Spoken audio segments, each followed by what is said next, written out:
So it's a little bit of a random situation when you just get on Skype from Mildura, Victoria, Australia. Hey, my home state right now even has your name in it. And you go to Minnesota to talk to a sprint car driver named Tori Knutson. Now, Tori, did I get your last name right, firstly? Yep, it's pronounced Knutson. Aussies would just go, is it Knudsen, mate? Is it Knudsen? We just take all the romance out of Even something. the Americans struggle with it, so don't even worry about that for a second. So what nationality is Knutsen? It's Norwegian. There's a big sprint car culture in Norway, is there? I don't think so. I know actually a few Norwegian drag racers, but I don't hear too many Norwegian sprint car drivers. So I might be one of the first. So to put people into the story here as to how you and I began talking, it was purely through an Instagram feed, through the old scroll situation, and this chick, pardon me calling you that, this girl, Tornado Tori, popped up on my Instagram. I'm like, what the? And I was like, wow, I've got to find out more about this person. So anybody that says that social media isn't a massively important part of a driver profile these days is not paying attention. How do people find you? Is it Instagram? Like, what are your racing pages? Yep. So I have a Facebook racing page. It's Tornado Tori Racing. And then Instagram is Tornado Tori 14. And then I'm also on Twitter, which is also Tornado Tori 14. So where did the tornado bit come from? Is it just that you are literally like that around the house, or where'd that come from? Well, yeah, I tend to be very tornado-like in everything I do, whether I like it or not. But it actually came from the one and only time I went non-wing racing. It was up in Superior, Wisconsin, and I destroyed the car and the backstretch wall all in one go. And I mean, it was some complete total damage. And I came back in on the wrecker, and my dad was so mad. He told me that I wreck more shit than a tornado in a trailer park. I don't know if I'm supposed to, if I can say that on here, but that's a true story. That's how it went. And it's a cool relationship what me and my dad have. He's my crew chief and I'm the driver, and it's been that way for the last 21 years since I was in go-karts. And he was really mad at me when I wrecked that car and the racetrack. And he didn't talk to me the whole drive home, but the next day he woke me up and he's like, "Come on, Tornado, we got work to do. We're gonna go racing next weekend." So the tornado just kind of stuck with me. In Australia, all cyclones, we don't have tornadoes, we have cyclones. All cyclones are named after women. And I'm just putting it out there that there's a bit of a joke getting around that cyclones take your house a lot like women do. I'm just putting it out there.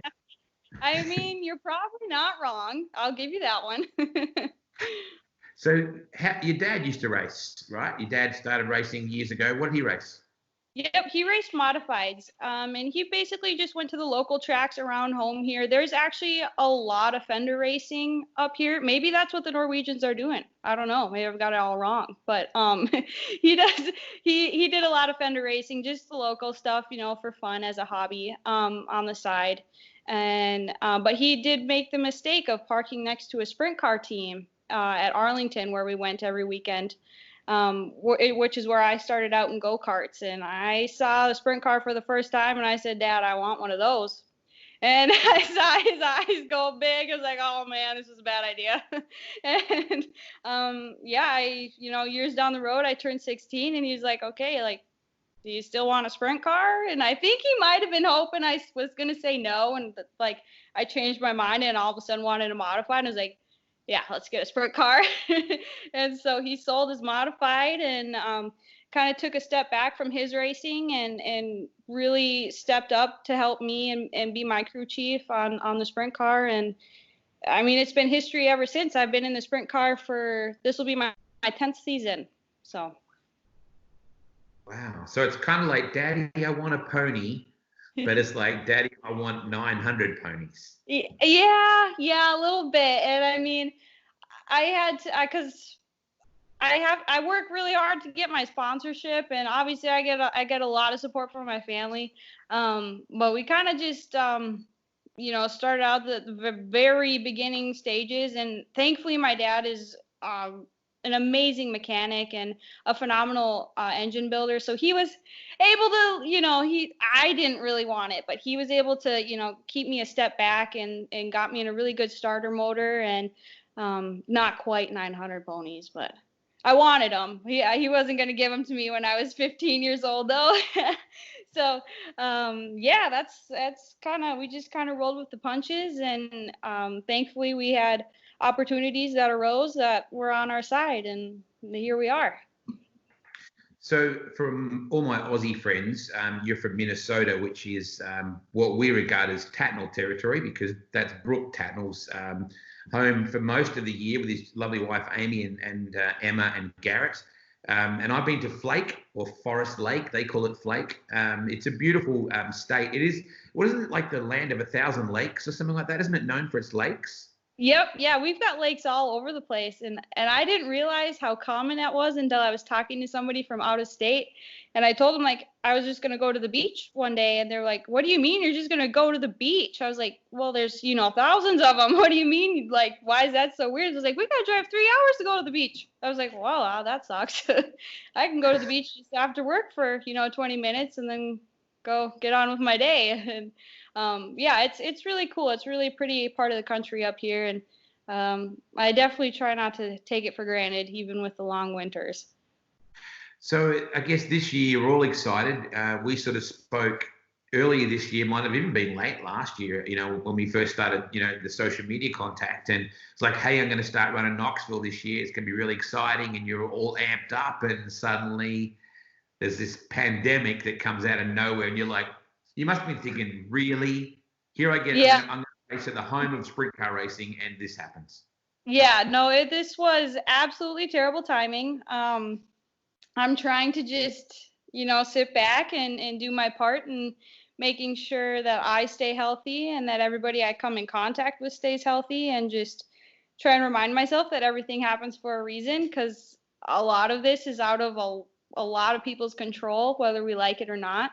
And just kind of roll with the punches on this one, but it's terrible timing. I was really looking forward to this season, and I'm trying to stay hopeful that we still get to have a really good season this year. Yeah, and your season actually kind of kicks off this weekend, because you're running at, is it Jackson? Yep, yeah, so we'll be racing at Jackson Motorplex in southern Minnesota this Friday and Saturday, and it will be my first weekend out since September. So I've got some cobwebs to knock off. That's one of the disadvantages of being so far up north, is we really drag out the off season just because of the snow and everything and the really cold temperatures. It's still actually pretty cold up here to be racing, but yeah, so we're just gonna go out there and see what we can do. It's a stacked field of sprint cars, so I'm stoked to be able to go out there with the best of the best and see how we can compete. So the Jackson Motorplex has done some amazing things over the last couple of years. They've really become a major sprint car venue.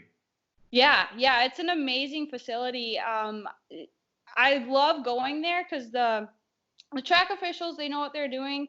The facility is set up phenomenally. I mean, it really is catered to the sprint car racing, which, like I said, is kind of hard to find up here because it is a lot of modified and late model racing primarily. So that's kind of nice to be somewhat close to home and be catered to a little bit in that sense.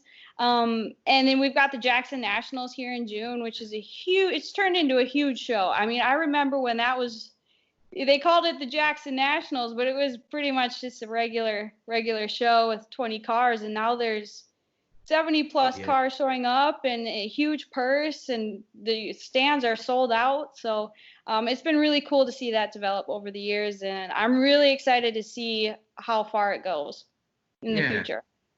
Do you have any racing influences, Tori? Like, had you known much about sprint cars before you pitted alongside one with Dad that night? Did you ever follow sprint cars, or was that just random? Thankfully, my dad was a World of Outlaw fan. We did go to see the World of Outlaws when they came to Cedar Lake, which is actually pretty close to my house, and just a couple of the local racetracks they pop up at randomly. We'd go watch them.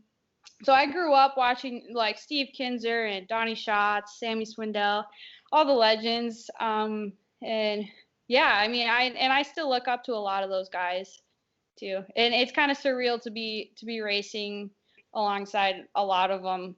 It's cool to line up in staging next to some of my heroes. Do you have any brothers or sisters that are into racing?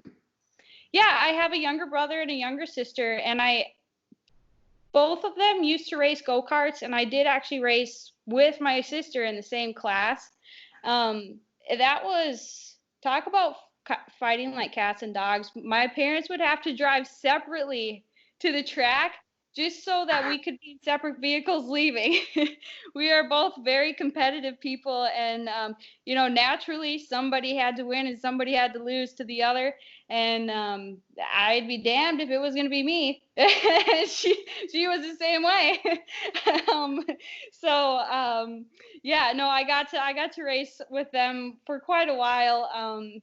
And they both of them kind of just went off and did their own thing. And racing is shown to be my true love and passion. So they helped me a lot, actually, as part of my crew on race day, and they support me, and I support them. My sister's going to school. She's actually graduating literally next week, and she's going to go off to law school. And my brother's in the military now, so they've set up some cool lives for themselves as well. Is it tough being racing for dad sometimes? Like, I imagine that he's everything to you, but at the end of the day, it's your dad kicking your butt sometimes when you didn't run the cushion like he said to, or why'd you go to the bike on that? How does that work? I mean, we actually do very well. Surprise, and I think it's kind of because we've just been doing it for so long. It's gotten to the point where if I want to do something, I'm completely honest and straight to the point about what I want to do. And then if my dad doesn't like that, he'll tell me. And then, we just, go back and forth on either figuring it out how I want to do things my way or how he's going to do things his way and how we're going to make it work together. And, there's been a lot of, well, I shouldn't say a lot, but there's been a couple of times where my dad wanted to go on vacation for a long weekend over Memorial Day weekend, and there's a big race. And I was like, Dad, why did you book this vacation over this weekend? Like, that we are going, I think it was actually Jackson Nationals. And he was like, well, I don't know what to tell you, girl, because I'm going on vacation. And I was like, okay, I'm going racing then. So it was, and I mean, I underestimated it at the time. It was, my first weekend going racing without my dad as my crew chief. So I was playing driver and crew chief, and I had my sister there as my whole pit crew. And so we were an all-girl team. And we actually, we didn't do bad. It was actually a pretty successful weekend down in Jackson.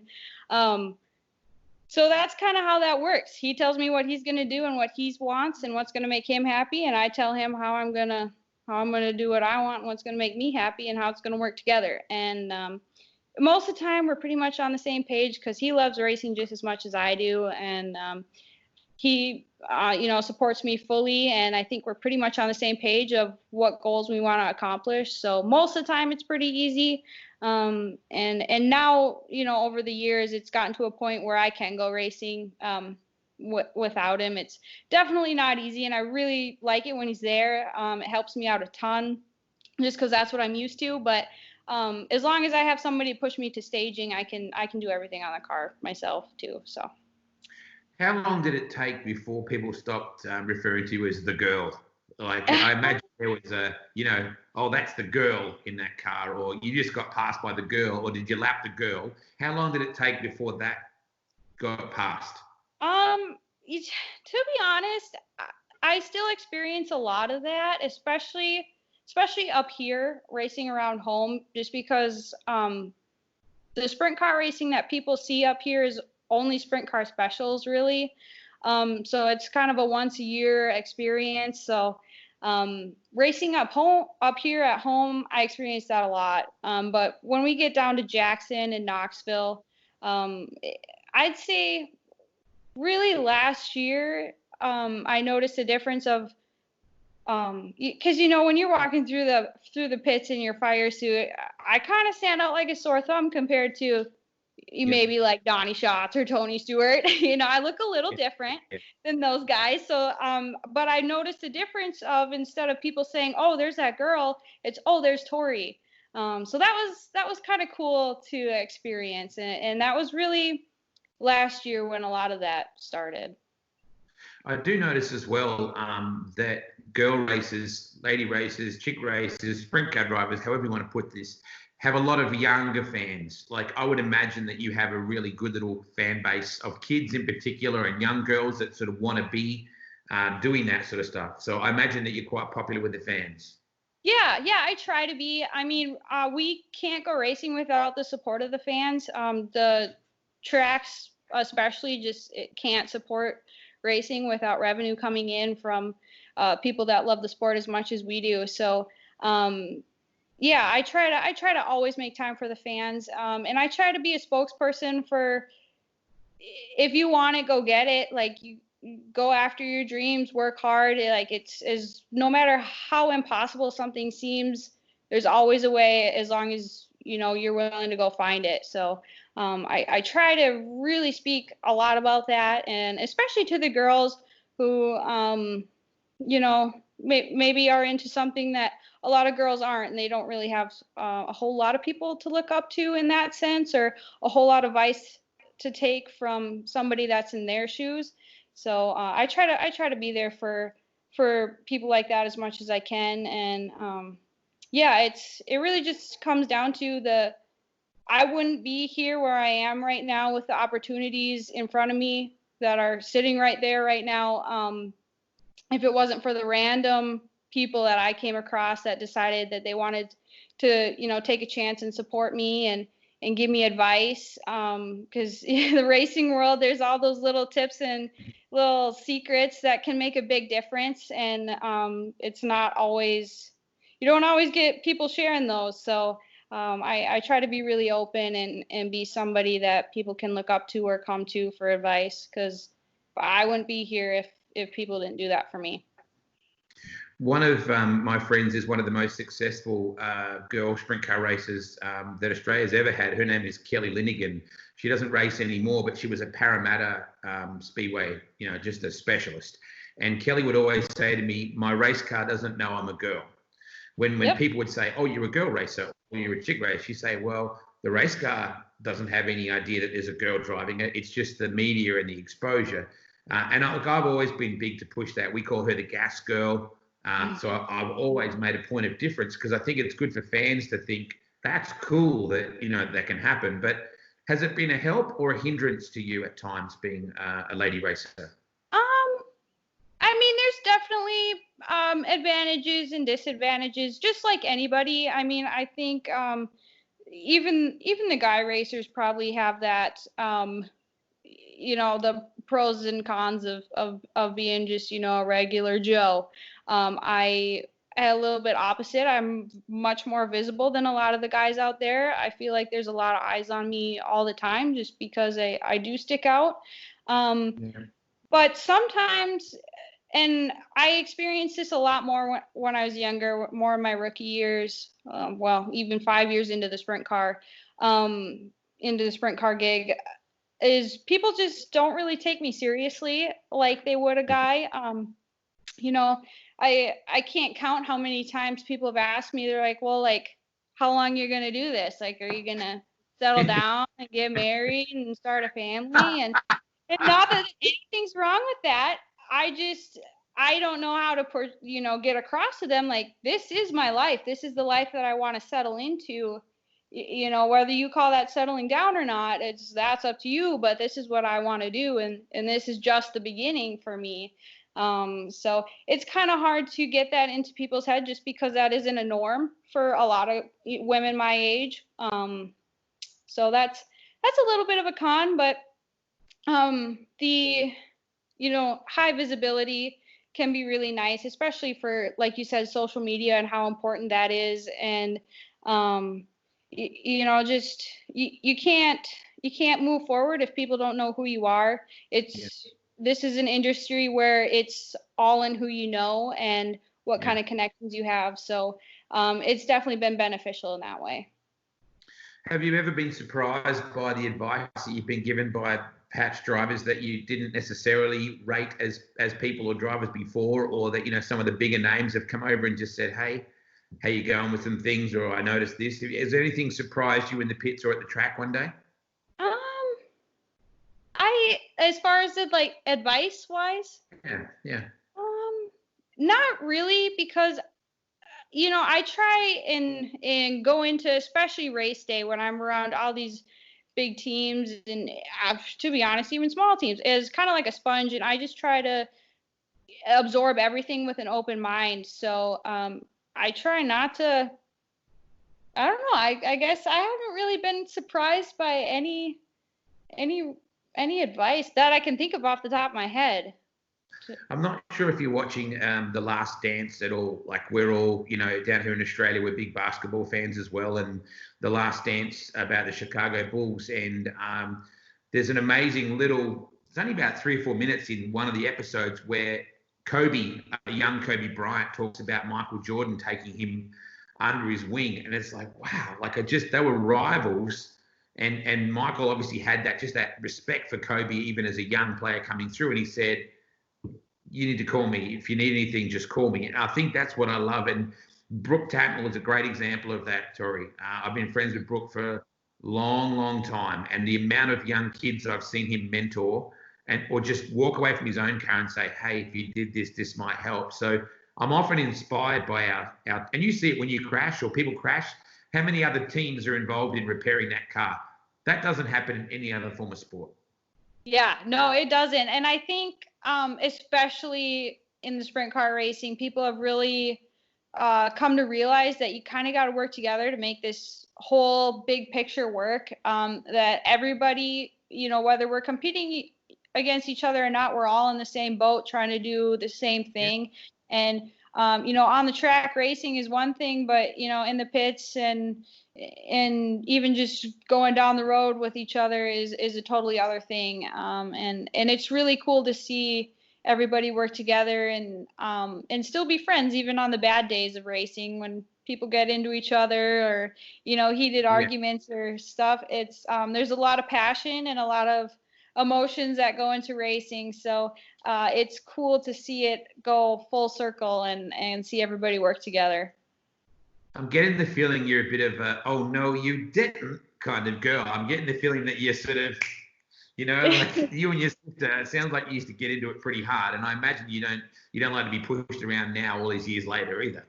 Yeah, I mean, as far as racing goes, I think, and I guess going back to being one of the few girls on the track, people who don't know me, I think, at least I get the impression that they think that they can scare me or push me around, and I definitely don't let that happen. I'm not scared to, rub wheels or go bumping if I have to.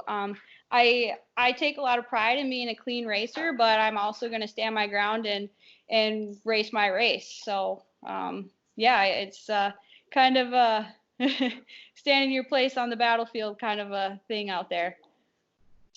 And we just had recently McKenna Hassey down here. She spent a month down here racing at Parramatta and also at Warrnambool, and she did a phenomenal job with the fans. And it was also her first time ever running a 410. So there's nothing like, traveling to the other side of the world to drive a 410.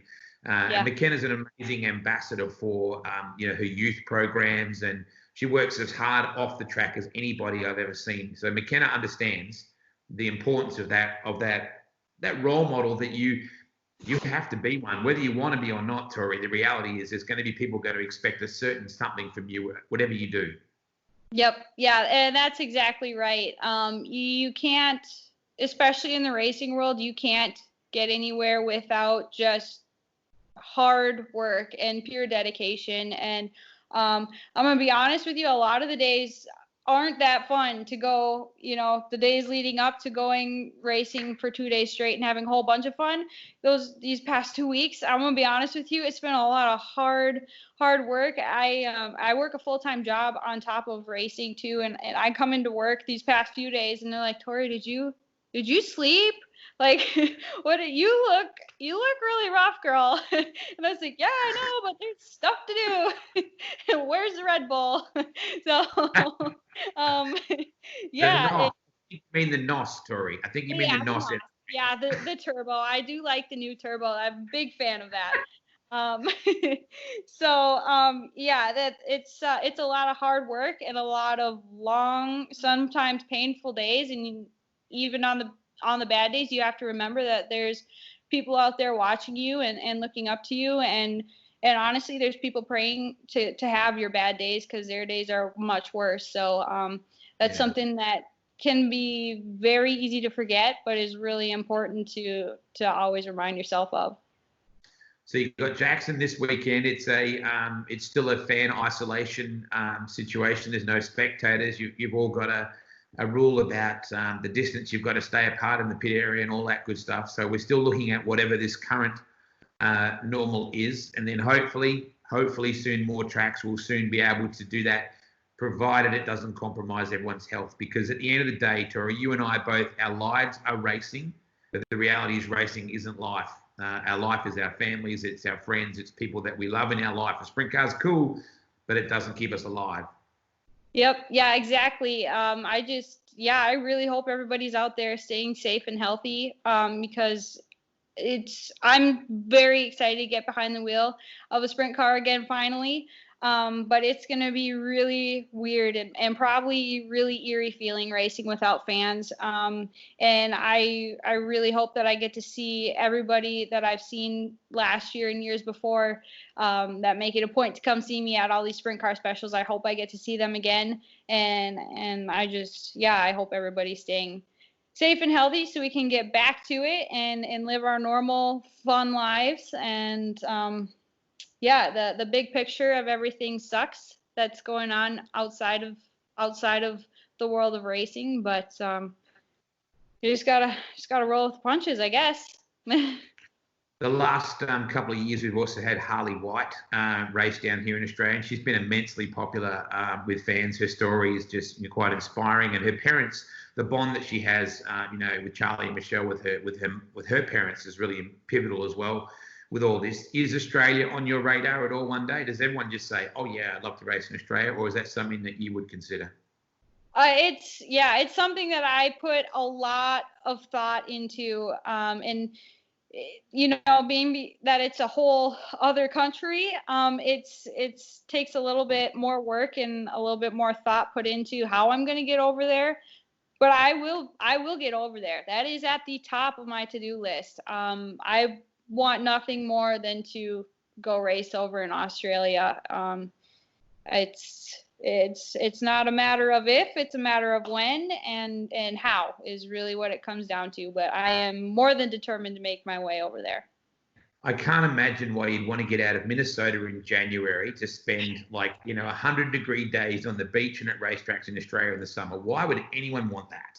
Yeah, the negative 40-degree white snow is just phenomenal. I'm probably gonna miss it. I guess a white sandy beach will have to do. Yeah, you just have to send the postcards to mum and say, "It's really not that good here, mum. You'd hate it here," that kind of thing.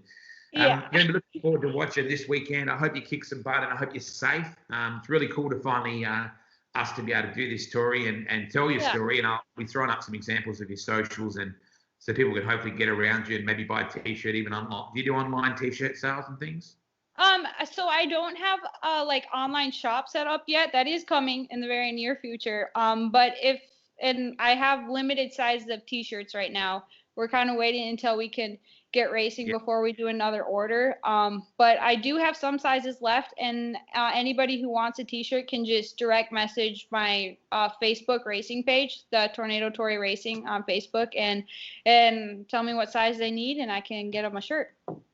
Sweet. It's good to catch up with you, mate. Stay warm. Good luck this weekend. We'll be following your progress. That's on Speed Shift, isn't it? I think. Yep. It'll be on Speed Shift both days. Yeah, excellent. It's good to catch up with you, mate. Yeah, thanks so much for having me. Tori Knutson, or Victoria when she's in trouble. Victoria! When she's in trouble. Called Victoria when I'm in trouble. Don't forget that the word loosely victory is in that name as well, although it's spelled wrong. It's actually the word that I'm named after. Yep. Wow. Yep. There you go. Okay, I can dig that. You be well and race hard, and we'll talk to you again soon, eh? Yep, that sounds great. Thanks, Tori. Yeah, thank you.